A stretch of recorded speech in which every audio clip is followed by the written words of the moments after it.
A cow dug the ground with its hooves for a month. When the farmer dug a deeper hole, the discovery shocked everyone. What made an ordinary cow dig the ground in the same spot day after day for a month? This question kept Ivan Zakharov awake at night. His best cow, Zorkaya, had turned into a possessed creature.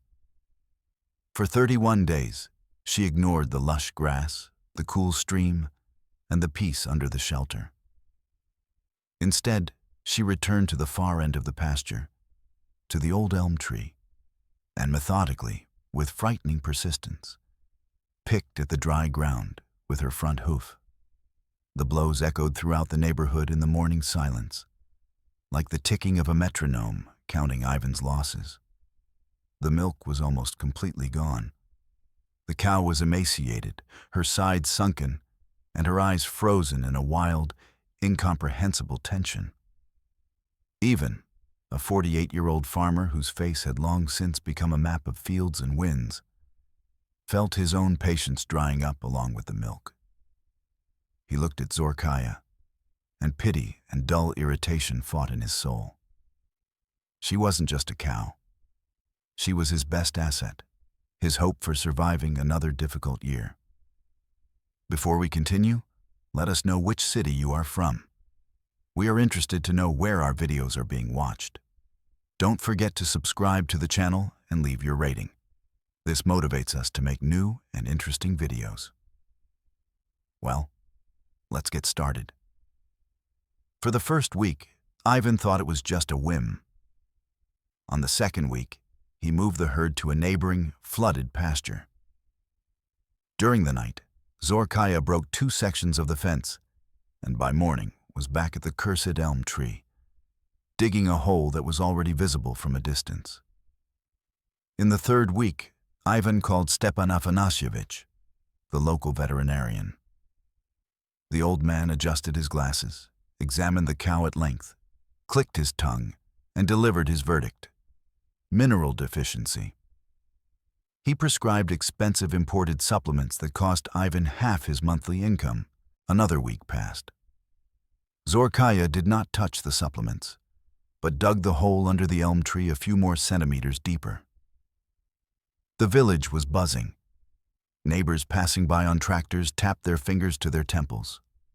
The children teased Ivan's son, 16-year-old Maxim, shouting after him, "Hey, archaeologist, is your cow looking for treasure?"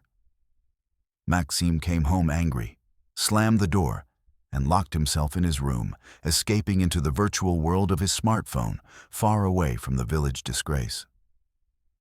In the evening, at dinner, the tension in the Zakharovs' house was palpable. Anna, Ivan's wife, placed a plate of buckwheat in front of him and stared blankly out the window.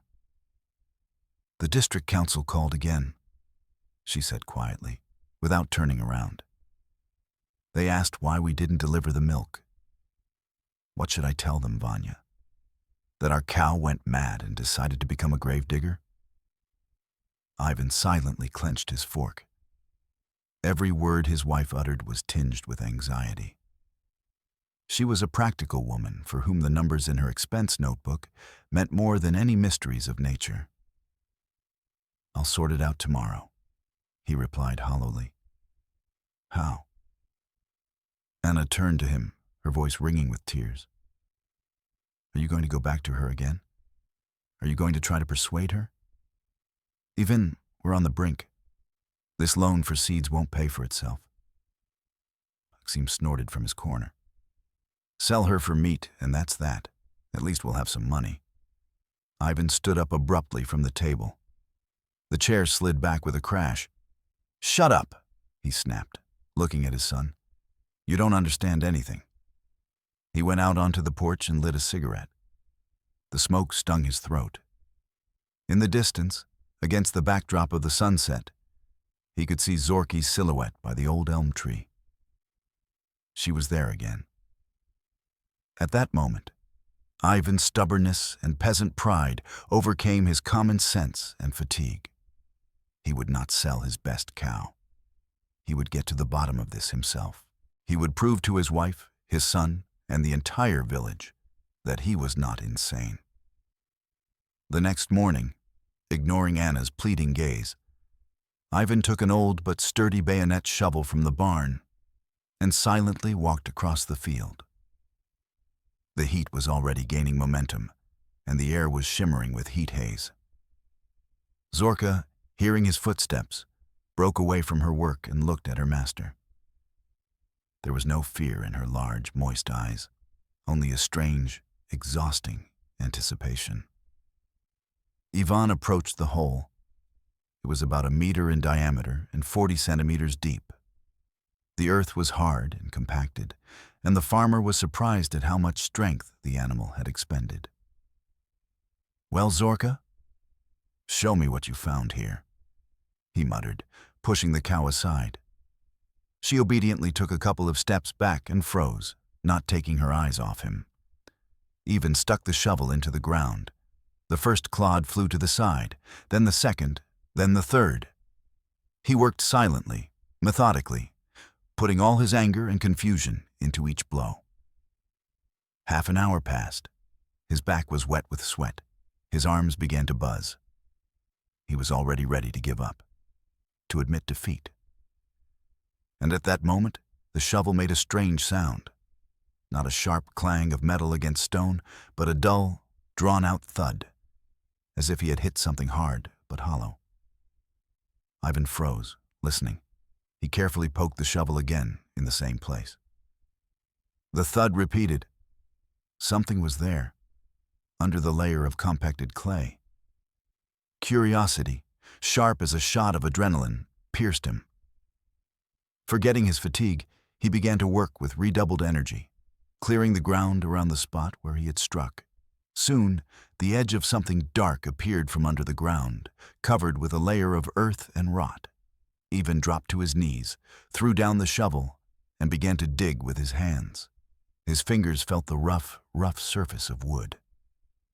It was a board. Old, blackened by time, but definitely a board. And next to it was another, and another. They were laid out in a row, forming something like a platform. Ivan's heart pounded. This was not a natural formation. It was made by humans. But who would bury wooden planks in the middle of a pasture? Thoughts raced through his head. Maybe an old cellar? Or a blocked well? He picked up the shovel again, now working more carefully, trying not to damage his find. The deeper he dug, the stronger the strange smell became. It smelled of dampness, mold, and something else, something unfamiliar and disturbing. It smelled like a basement that hadn't been entered in decades. The wooden floor turned out to be not just a floor, but a roof. A flimsy, rotten roof of some kind of dugout or cellar. Ivan widened the hole so he could look inside. He cleared a small section of the roof and pressed down hard on it with the handle of the shovel. The boards broke with a quiet crack, and stale, heavy air rushed into the hole. Ivan recoiled, coughing. When the first wave of smell passed, he overcame his fear and leaned over the hole again. Inside, it was pitch black. "Hey, anyone there?" he shouted, not knowing what to expect. The only response was a hollow silence. He took an old cell phone out of his pocket and turned on the flashlight. A narrow beam of light carved a small fragment of space out of the darkness. At first, Ivan saw only the earthen floor and crumbling walls. He moved the beam further and froze. The light caught the rotten leg of a boot in the darkness, a real soldier's boot. Ivan froze. His hand holding the phone trembled. He slowly moved the beam higher. The boot was on a leg. The leg was covered in the remains of military trousers. The light crept further, illuminating a rusted belt buckle, a decayed undershirt, and what was above. There was a dark spot where the face should have been, but the outline of a human skull was unmistakable.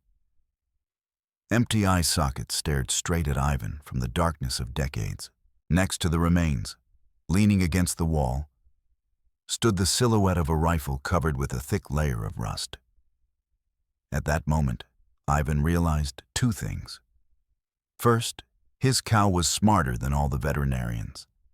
And second, he was no longer alone in this pasture. Fear, cold and clammy, gripped him. He straightened up abruptly, jumped away from the pit, and stumbled away, running without looking where he was going. He ran toward the house, toward people, away from this terrible, silent grave that his cow had been trying to show him for a whole month. Ivan didn't remember how he got home. He burst into the porch, knocking over a bucket, and froze in the kitchen doorway, trying to catch his breath. He was pale, his eyes wild, and dirt stuck to his temples. Anna shuddered and dropped the towel. Maxim tore himself away from the phone and gave his father a contemptuous look. "What's wrong, Dad? Look like you've been chased," he snorted. Anna jumped up to her husband and took him by the shoulders. "Vanya, what happened? You're a mess. That cow. Did she drive you crazy?" Ivan waved her away, gasped for air, and croaked, There are people." Silence hung in the kitchen, broken only by the hum of the old refrigerator. Anna looked at him with fear and disbelief. "What people, Vanya? What are you talking about? Are you drunk?" "There are soldiers," he exhaled, the words coming with difficulty. "In a pit, bones, a boot, a rifle. They're dead, Anna. They've been dead for a long time." Maxim slowly lowered the phone. The mocking grin slipped from his face. He had seen his father in many ways, angry, tired, happy, but never like this. The primal horror in the eyes of the strongest man he knew was scarier than any story he had ever heard. Anna turned pale. Her practical mind refused to accept what she had heard. "Soldiers? Where? Vanya, are you sure? You're not mistaken?" "What? You think I can't tell a skull from a rock?" Ivan almost shouted. "There's a dugout there. It's blocked up.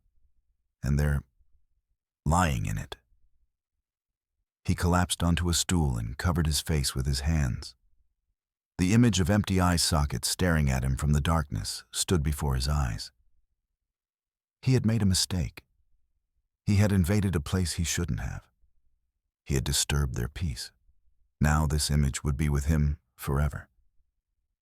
Anna silently poured a glass of water and handed it to her husband. Her hands were shaking. What should we do now?" she whispered. "We need to call," Ivan replied hoarsely. "The police." He took out his phone, but his fingers wouldn't obey him. Seeing his father's condition, Maxim took the phone from his hands. "Who should we call? 911? "No." Ivan shook his head. "Call the local police. Petrenko. His number is in the notebook." Maxim found the number and pressed call. A young, slightly lazy voice answered on the other end. "This is Petrenko, the local police officer." Maxim swallowed. "Hello, it's my father. He found—" His voice broke.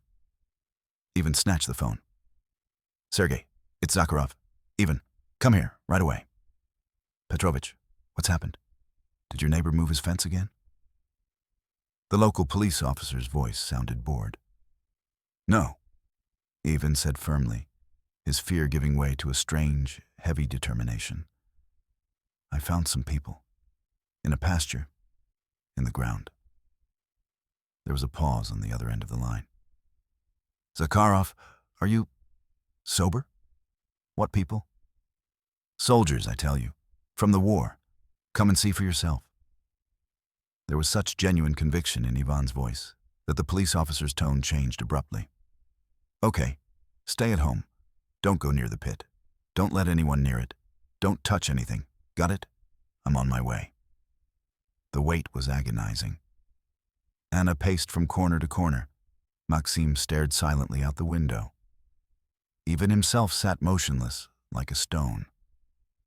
He replayed the moment of the discovery over and over in his head. And now, through the veil of horror, another feeling emerged. Bewilderment. Why Zork? How could she have smelled this buried grave under 1.5 meters of earth? What drew her there? 20 minutes later, a battered Neva pulled into the yard.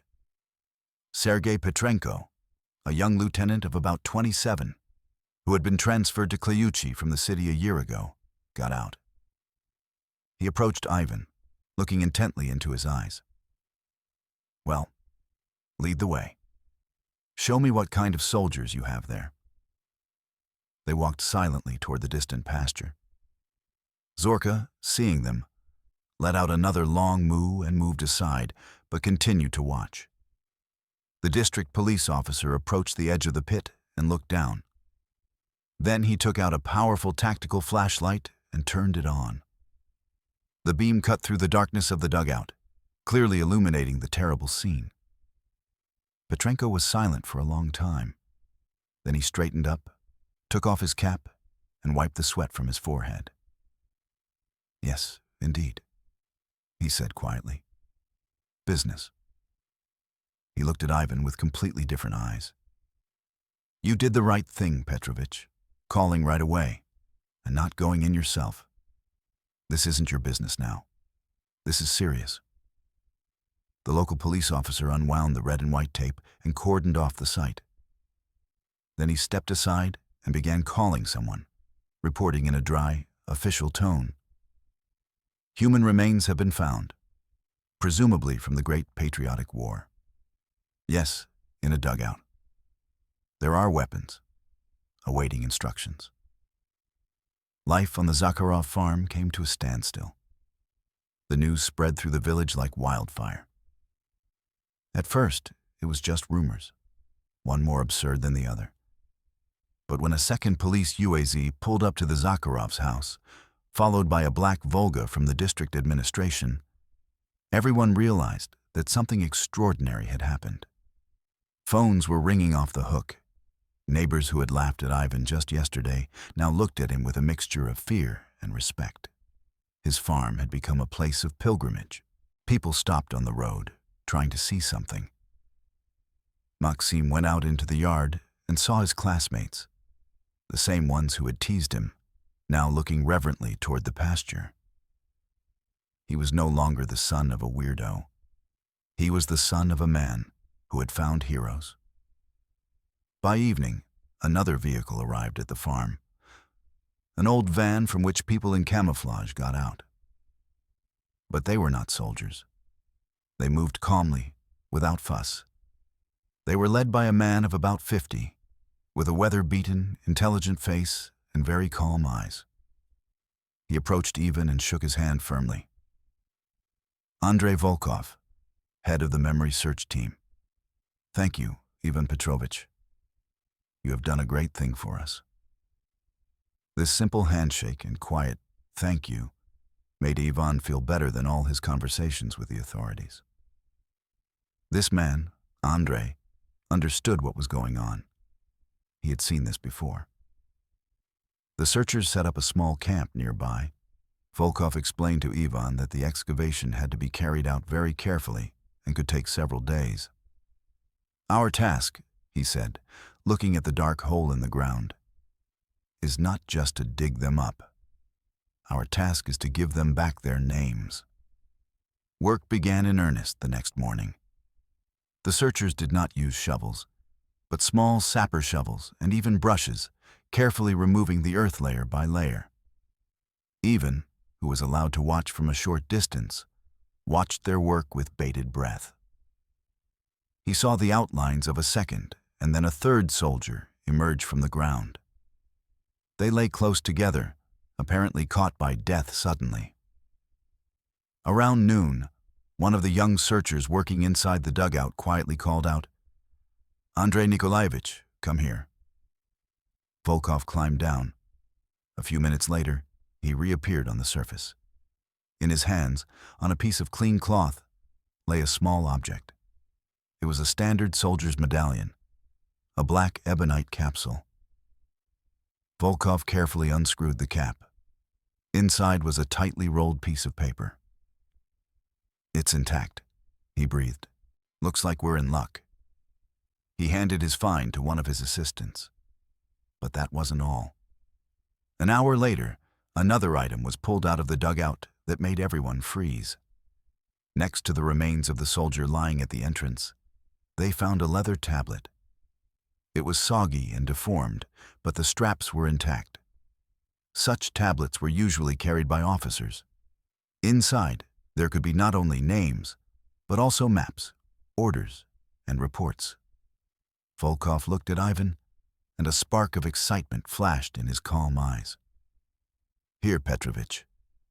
This may be the most important thing. Their entire history may be here.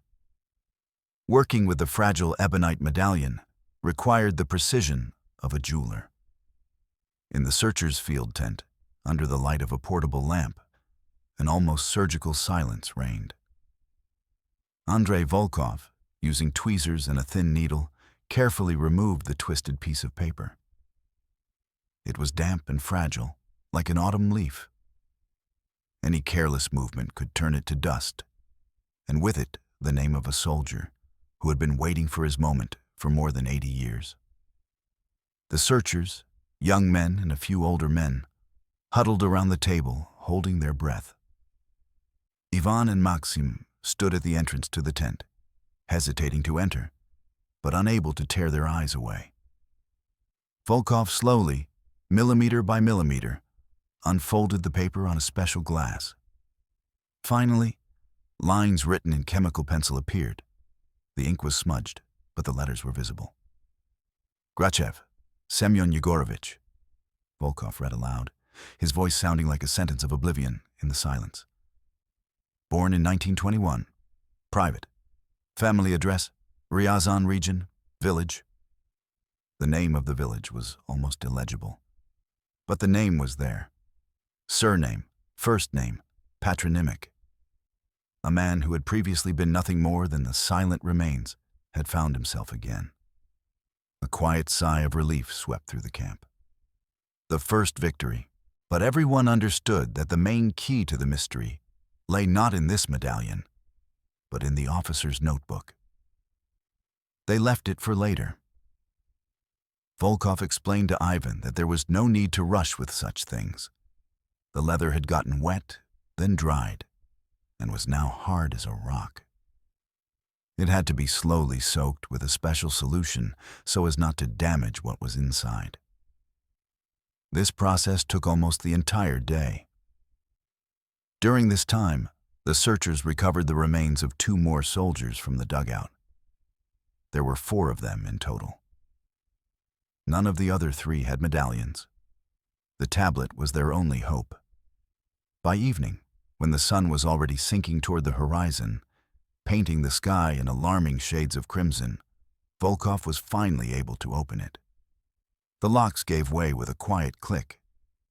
Inside, in a special compartment, lay several sheets of paper stuck together in a single mass and a map that began to crumble when he tried to unfold it.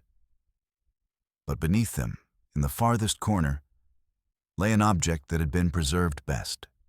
A small notebook with a hard cardboard cover. A diary. An unusual atmosphere reigned in the Zakharovs' house that evening. The TV was off. Maxim wasn't on his phone, but was silently helping his mother set the table. Anna moved quietly, trying not to make any noise. Her usual anxiety about money in the household had not gone away. But now it was overshadowed by something much bigger and more important. "Vanya," she asked when they sat down to dinner, "what will happen to the pasture now? We have to move the cows somewhere, and we have to mow the hay soon." Ivan, who had been sitting staring at his plate, looked up at her. "I don't know, Anya. We can't think about that now." "Dad," Maxim said unexpectedly. "That man, Volkov, he said they were heroes. What did they do?" "Well, those soldiers." Ivan looked at his son. There was not a trace of his former teenage cynicism in his voice. Only sincere, genuine interest. "No one knows yet, son," Ivan replied more quietly than usual. But since they stayed here, it means they had orders, and they obeyed it. He suddenly realized that on that day, his farm and his land had ceased to be just a source of income for him. This land had acquired a history, a tragic and great one, and he, Ivan Zakharov, had become its guardian. The next morning, the outside world burst into their quiet, measured tragedy. A shiny black SUV with the logo of a regional TV channel drove into the yard, raising clouds of dust. A lively young woman in a bright dress, microphone in hand, fluttered out of it. Behind her hurried a cameraman with a camera on his shoulder. "Hello. We're from the Gubernsky Vesti TV channel. Who is Ivan Zakharov? We were told you found a scoop here," she shouted, smiling dazzlingly. She tried to push her way to the excavation site, but Andrei Volkov stood in her way, politely but firmly. "I'm sorry. This is an ongoing investigation. No unauthorized persons are allowed in," he said calmly. The journalist didn't lose her composure. "But we're the press. People have a right to know the truth. This is history." "That's exactly why you can't come in, because this is history, not a show," Volkov replied curtly. "All official information will be provided later." Rejected, the journalist turned around and directed all her energy at Ivan, who was standing on the porch. "Ivan Petrovich, tell the camera how you felt when you saw, well, you know. Was it a shock? Horror? Did you immediately realize that you had made a great discovery?" She poked him in the face with her microphone.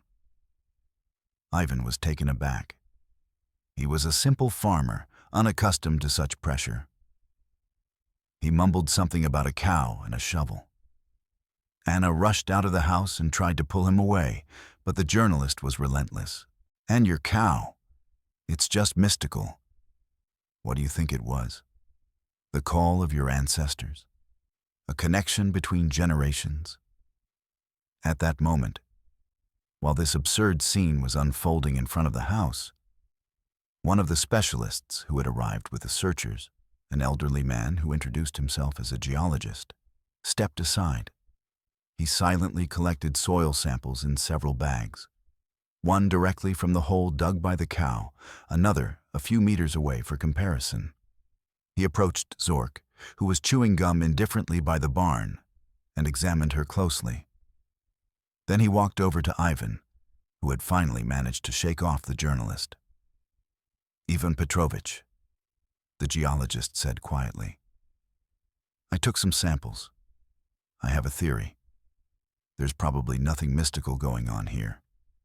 Your cow is probably just a very good chemist, not a psychic. I think we'll have the answer to her mystery in a couple of days." But Ivan wasn't very concerned about the cow right now. All his thoughts were at the searcher's tent, where Andrei Volkov was poring over a small notebook. He had been working on it all day, only occasionally asking for a magnifying glass or additional light. When the sun began to set again, Volkov found Ivan himself. He looked tired, but his eyes were burning with fire. He silently motioned for the farmer to follow him into the tent. Inside, an open notebook lay on the table under the lamp. The pages were yellowed, the pencil lines faded, but the text was legible. "I figured out almost everything," Volkov said in a quiet, changed voice. "This is the diary of the group commander, Junior Lieutenant Orlov. It's all here, their mission, their route here, the battle. They were a reconnaissance group. Their task was to blow up a bridge behind German lines. But they were discovered. They engaged the enemy and retreated here to this old dugout.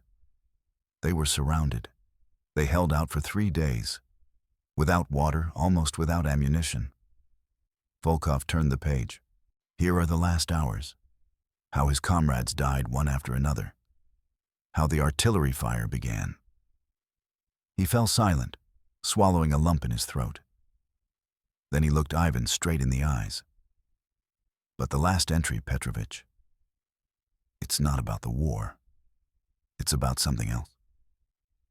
He carefully turned the book toward Ivan and pointed to the last few lines, written in uneven, almost unrecognizable handwriting, apparently in complete darkness, by touch. Ivan leaned forward and began to read. What he read made his heart ache with pain and admiration. It was not a report or an order. It was a promise. Ivan leaned forward. The letters, written in pencil in the dim light of the doomed dugout, danced before his eyes. He read slowly, aloud, as if pronouncing an oath for the long, silent lieutenant. Senka Grachev died an hour ago. He asked me to tell his wife, Dunya, in Ryazan, that he was not a coward, and that his daughter, whom he had never seen, should be named Sveta.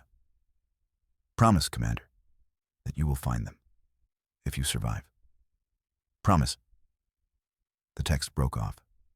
There was no signature, no period. There was only this: a promise made to a dying comrade in the face of imminent death. A promise that Junior Lieutenant Orlov was unable to keep. Ivan straightened up and looked at Volkov. In the searcher's eyes, he saw the same thing he felt himself: the weight of someone else's debt, which now rested on their shoulders in some unknown way. Now it's our promise too, Petrovich, Volkov said quietly, as if reading his thoughts. He carefully closed the diary, as if afraid of scaring away the fragile spirit of this last testament. News of the diary's contents spread instantly throughout the small camp. It was whispered from person to person and changed everything. It was no longer just a job of searching and identifying. It had become a personal matter. Maxim, who was hanging around nearby, heard snatches of conversation. Daughter, Sveta. Promise. He approached his father, who was standing aside, staring at the dark hole of the dugout. Dad, he began hesitantly. Is it true? Did he ask you to find his daughter? Ivan nodded silently. What now? Are you going to look for her? We will, Ivan replied firmly. Volkov has already sent a request to his people. They will check the archives. We have her surname and the region. That's already a lot. Maxim fell silent, staring in the same direction as his father. At that moment, the war he had learned about in school textbooks and black and white films became a real human tragedy for him. It became the story of a man who died without ever seeing his child, and of his commander, who remembered the promise he had made until his last breath. In the evening, a report was broadcast on the regional channel. A lively journalist denied access to the excavation site, compensated for this with a dramatic narrative. The screen flashed images of the Zakharovs' farm, Ivan's agitated face, and of course, the main character, the cow Zorkaya, filmed in close-up. A mysterious intuition or a call from the past, said the dramatic voiceover. A simple Russian cow has pointed to the site of a forgotten feat. The phone in the Zakharovs' house was ringing off the hook. Distant relatives, acquaintances from the district center, and simply curious people were calling. Anna was going crazy. Vanya, it's a nightmare, she complained to her husband, hanging up the phone yet again. They're asking if we're selling the calf from the clairvoyant cow. We've become a laughingstock in the whole region. But in her voice, apart from irritation, Ivan detected a hint of poorly concealed pride. When her sister called from the city and gasped into the phone, Anna sighed and replied, Yes, it was my Ivan who found it. Who else could it be? He's so stubborn. The next day, amid all the commotion, the same elderly geologist arrived at the farm again. He found Ivan and Volkov discussing the first results of their search through the archives. The results were disappointing. There were 3 villages with similar names in the Ryazan region, and none of them had a Yevdokia Gracheva listed in the residence records for the 1940s. "She's disappeared off the face of the earth," Volkov said dejectedly. "Maybe she was evacuated, or she changed her last name. This could take months, if not years." The geologist waited until they had finished and handed Ivan a sheet of paper with a printout. "Here, Ivan Petrovich, the answer to your cow's riddle. Everything is as I thought."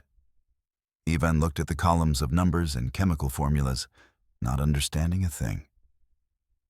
"To put it simply," smiled the geologist, "your Zorki had a chronic calcium and phosphorus deficiency. And in the ground directly above the dugout, there is an abnormally high concentration of these elements. We don't know exactly why yet. Perhaps some specific ammunition or food was stored there, which decomposed over 80 years and saturated the soil. The cow was simply instinctively looking for what her body lacked. She came to the salt marsh, which she herself had smelled. No mysticism, just pure biochemistry." Ivan listened and nodded.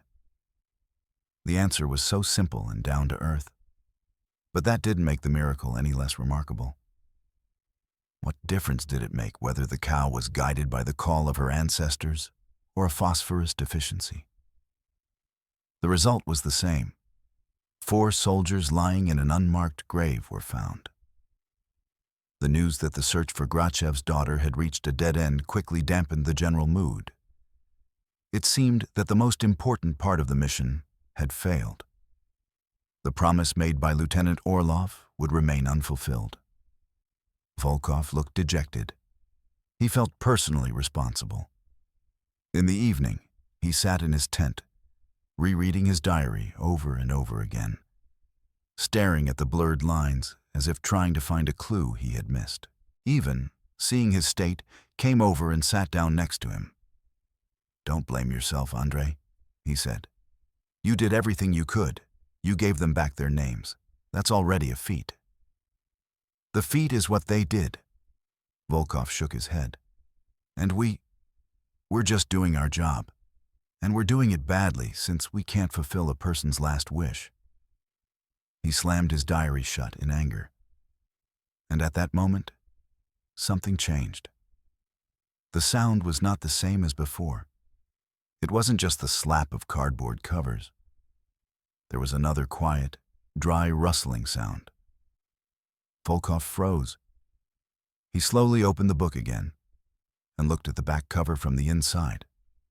The cardboard there was thick, multi-layered, and from the blow against the table, one layer, damp and peeling off over decades, came away slightly, revealing what was underneath. It was not text. It was a scrap of other paper, glued under the cover, apparently for safekeeping. And on this scrap, written in neat female handwriting, were several words and numbers. It was a postmark and a return address, the address from which, apparently, the last letter to the lieutenant had come from his wife. The tent fell completely silent.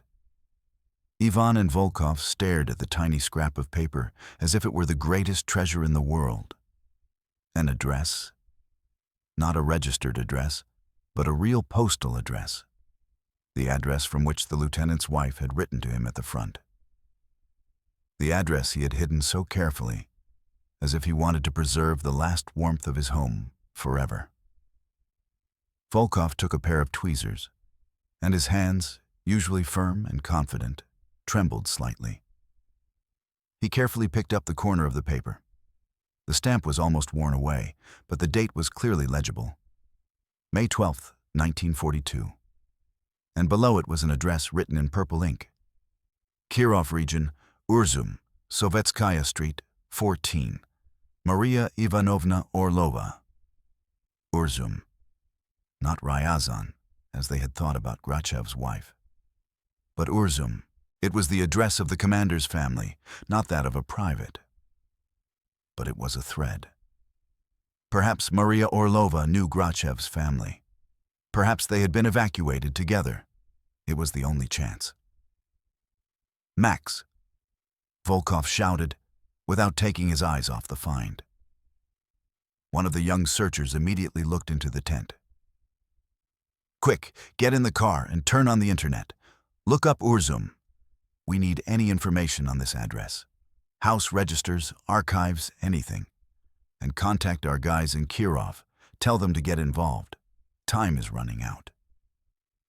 While the searchers were feverishly working with the new information, another event took place at the Zakharovs' farm. This time, it was not the police or journalists who arrived, but a serious man in a strict suit from the district administration, accompanied by two women. It was the Land Management Commission. The man, who introduced himself as the deputy head of the district, informed Ivan in an official tone that, since an object of historical value had been found on his land, the pasture was being temporarily withdrawn from agricultural use. Until all work is completed and a decision is made on the status of this place, you cannot carry out any economic activity here, Ivan Petrovich, the official stated dryly. That is, mowing grass and grazing livestock here is prohibited. Anna, hearing this, threw up her hands. How is it prohibited? Where will the cows go? We're running out of hay. We were counting on this grass. What are you doing? The official looked down on her. Citizen, matters of state importance are being decided here. Show some awareness. We are acting within the law. He turned and left, leaving the Zakharovs alone with their new problem. Anna's practical nightmare had become a reality. Honor and history were all well and good, but the cows needed to be fed every day. She looked at her husband in despair. Well, Vanya, did you get what you wanted? Now we have no milk, no hay, no money. But we're heroes, posthumously, along with those soldiers, it seems. Ivan was silent. The blow was hard. He understood that his wife was right in her own way. He had saved 4 people from oblivion, but risked sending his own family out into the world. He went out onto the porch and sat down on the steps, wrapping his arms around his head. He didn't know what to do next. At that moment, Maxim approached him. He sat down next to him, which he rarely did. Dad, he said quietly, Mom isn't being mean. She's just scared. I know, Ivan replied hollowly. Don't worry about it. We'll get through this. I can get a job at Uncle Kolya's sawmill in the summer. They need people there right now. It's not much, but it's money. Ivan raised his head and looked at his son. Sitting in front of him was no longer a moody teenager, but an almost grown man, ready to share his burden.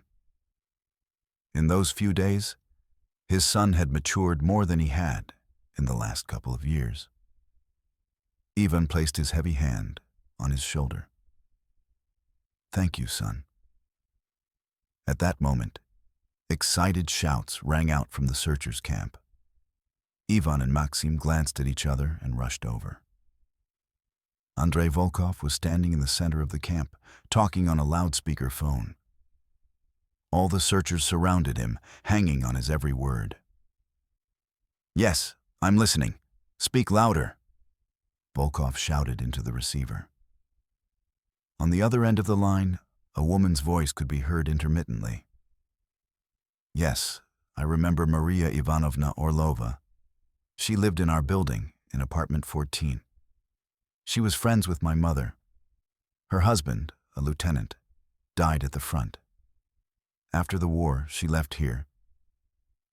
I think she went to the Urals to live with relatives. She died a long time ago. A disappointed sigh swept through the crowd. Another dead end. Do you remember if she mentioned the Grachev family?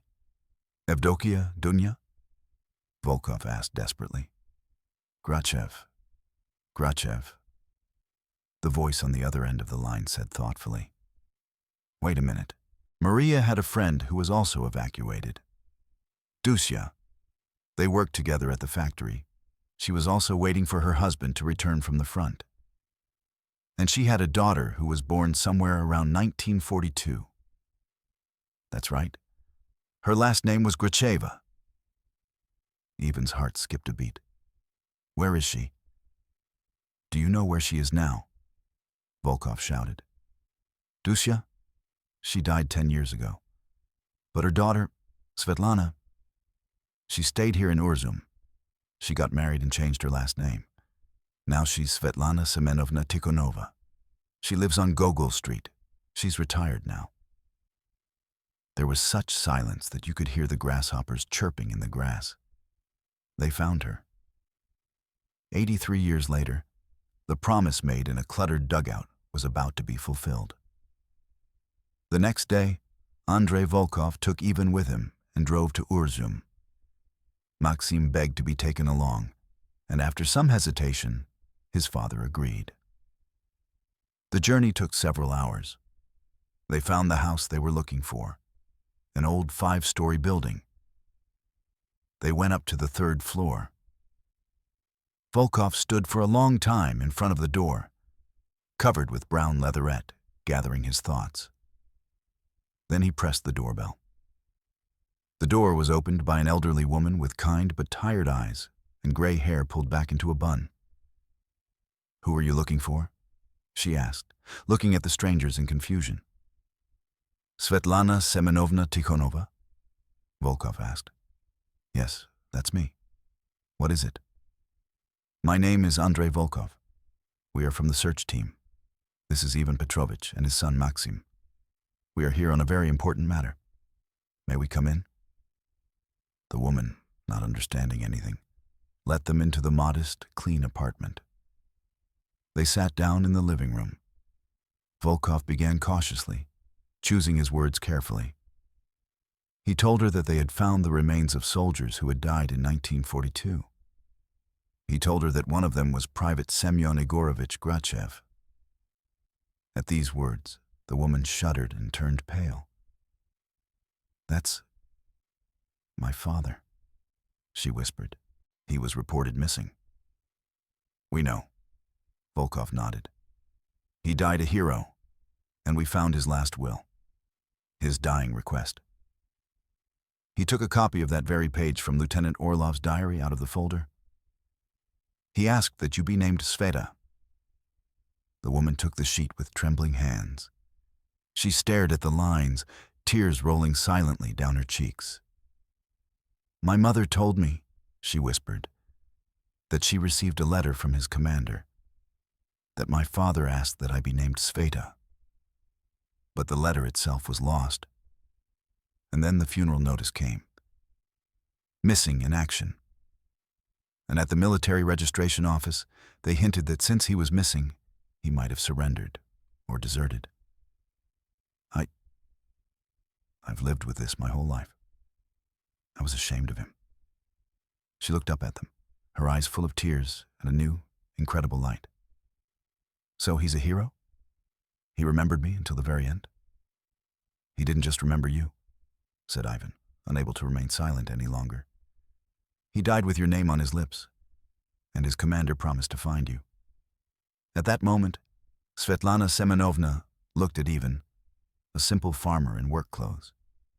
Then she looked at Maxim, and finally, at Volkov. And she understood that the promise made to her father had been fulfilled by these people standing before her.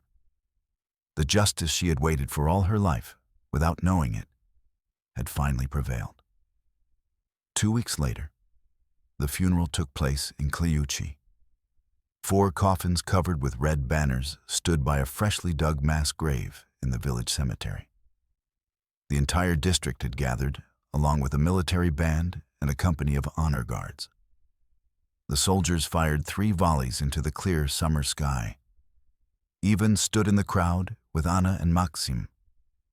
Next to them stood Svetlana Semenovna, holding a portrait of a young, smiling man, her father, whom she had seen for the first time in a photograph found in the archives. The entire village, the entire region, was saying goodbye not just to nameless soldiers, but to Lieutenant Orlov, Private Grachev and their two comrades, whose names had never been identified. They were saying goodbye to heroes. After the funeral, the district head approached Ivan. He shook his hand firmly. "Thank you, Zakharov, for everything." And then he added, "And that the pasture issue has been resolved. We will compensate you for the land. We will allocate a new plot even better than the previous one. And here, by the elm tree, there will be a memorial, a modest one, with names.